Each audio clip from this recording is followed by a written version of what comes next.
اپنے حوصلے کو پست نہ کیجیے گا، بلکہ تبلیغ کا جو کام آپ کے ذمہ ہے آپ اس کو انجام دیتے رہیے۔ اہل کتاب کے بارے میں بتایا گیا کہ ان سے پختہ عہد لیا گیا تھا کہ وہ کتاب کی تعلیمات کو کھول کر بیان کریں گے، کچھ نہیں چھپائیں گے، لیکن انہوں نے اس کی خلاف ورزی کر کے اپنے لیے جہنم خرید لی۔ 20ویں رکوع میں یہ بیان کیا گیا کہ عقل والے لیل و نہار کے آنے جانے میں اور سماوات اور ارض کی تخلیق میں غور کرتے رہتے ہیں اور رب کی عظمت کے سامنے جھک جاتے ہیں، اپنی بخشش کے لیے اور دوزخ سے بچنے کے لیے دعائیں کرتے ہیں اور نیک لوگوں کے ساتھ اپنی موت طلب کرتے ہیں، ان کے لیے جنتیں ہیں جن میں وہ ہمیشہ ہمیشہ رہیں گے، جبکہ کفار کا دنیا کے ممالک میں گھومنا پھرنا، بلاد میں ان کا چلنا پھرنا یہ وقتی ہے، تھوڑے وقت کے لیے ہے، آخر ان کا ٹھکانہ جہنم ہوگا جہاں پہ وہ ہمیشہ رہیں گے۔ اس رکوع کے آخر میں ایمان والوں کو مخاطب کر کے صبر اور ثابت قدمی کی تلقین کی گئی اور اللہ سے ڈرتے رہنے کی تلقین کی گئی تاکہ مسلمان فلاح پا سکیں۔ یہ آخری رکوع ہے اس سورہ مبارکہ کا اور یہ چوتھے سپارے کا 11واں رکوع ہے۔ ناظرین محترم، اس سورہ مبارکہ میں چند آیات ایسی ہیں جن کی طرف آپ کی خاص توجہ مبذول کرانا چاہتا ہوں۔ وَمَكَرُوا وَمَكَرَ اللَّهُ وَاللَّهُ خَيْرُ الْمَاكِرِينَ، یہ سورہ آل عمران کے 5ویں رکوع کی آیت ہے۔ اس کے ترجمے میں لوگوں نے اللہ رب العزت کی شان میں شدید گستاخی کا ارتکاب کیا۔ شاہ عبد القادر اور شاہ رفیع الدین کے جو ترجمے مارکیٹ میں دستیاب ہیں ان میں اس آیت کا ترجمہ کرتے ہوئے اللہ رب العزت کے لیے فریب، داؤ اور مکر کرنے کے الفاظ استعمال کیے گئے ہیں۔ اسی طرح سے مولوی محمود الحسن دیوبندی نے بھی اپنے ترجمے میں مکر اور داؤ دونوں لفظ اللہ تعالیٰ کے لیے استعمال کیے۔ فتح محمد جالندری اس نے چال کا لفظ استعمال کیا اور اس طرح رب تعالیٰ کی عظمت اور شان میں شدید گستاخی کا ارتکاب کیا۔ فریب، مکر، داؤ، چال یہ ساری گالیاں ہیں اور کوئی بھی شخص اپنے لیے یا اپنے والد، اپنے کسی بہن بھائی کے لیے یہ لفظ برداشت نہیں کرتا، اور کلمہ پڑھنے والا ہو اور اللہ تعالیٰ کے لیے یہ لفظ استعمال کیے جائیں اور وہ برداشت کر جائے تو یہ بات حیرت والی ہے۔ ایسے لوگوں کے کلمے پہ ہم کس طرح اعتماد کر لیں؟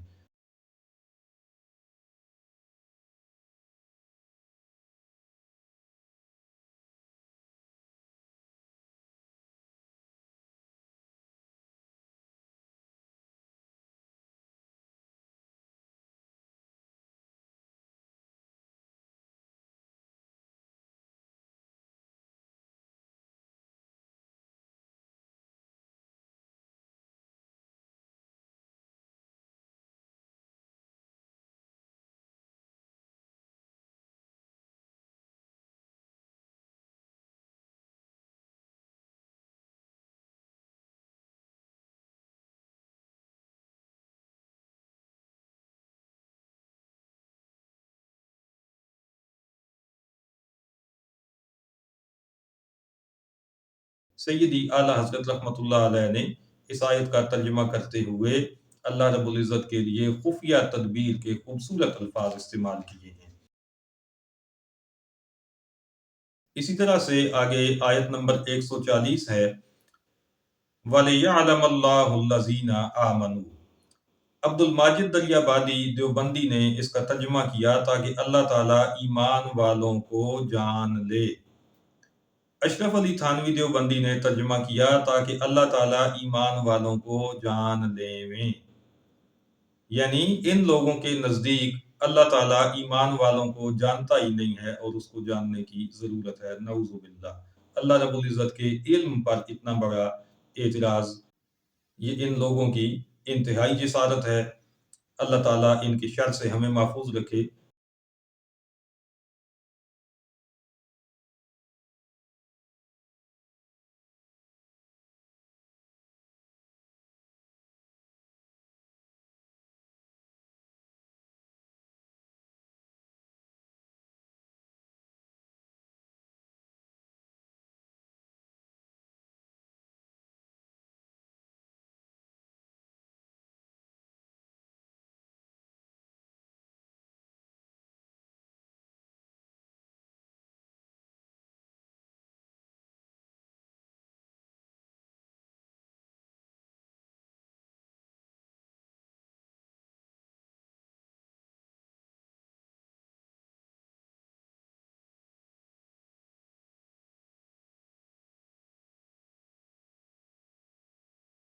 سیدی اعلیٰ حضرت نے اس کا ترجمہ کنز الایمان شریف میں یوں کیا،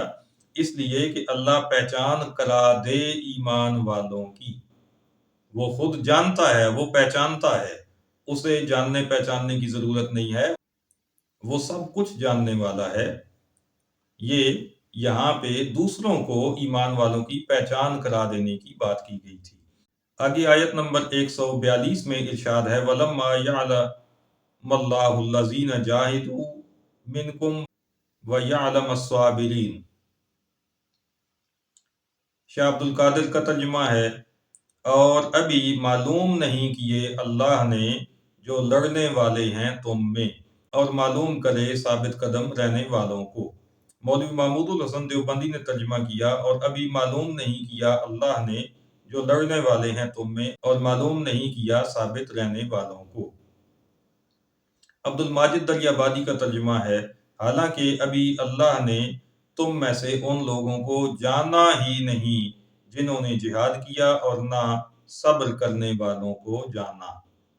جالندری کا ترجمہ ہے، حالانکہ ابھی خدا نے تم میں سے جہاد کرنے والوں کو تو اچھی طرح معلوم کیا ہی نہیں، اور کہ وہ ثابت قدم رہنے والوں کو معلوم کرے۔ اشرف علی تھانوی نے لکھا، حالانکہ ہنوز اللہ تعالیٰ نے ان لوگوں کو تو دیکھا ہی نہیں جنہوں نے تم میں سے جہاد کیا ہو، اور نہ ان کو دیکھا جو ثابت قدم رہنے والے ہوں۔ تو باقیوں نے اللہ کے جاننے کی نفی کی اور کہا کہ اللہ نے ان کو جانا نہیں، اللہ نے معلوم نہیں کیے جنہوں نے جہاد کیا اور جو ثابت قدم رہے، اور تھانوی نے کہا کہ اللہ نے ان کو دیکھا ہی نہیں۔ تو دونوں طرف یہ شدید گستاخی ہے رب تعالیٰ کی، اس کی عظمت اور شان کا انکار ہے۔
سیدی اعلیٰ حضرت کا ترجمہ ملاحظہ کیجئے، آپ نے لکھا کہ اور ابھی اللہ نے تمہارے غازیوں کا امتحان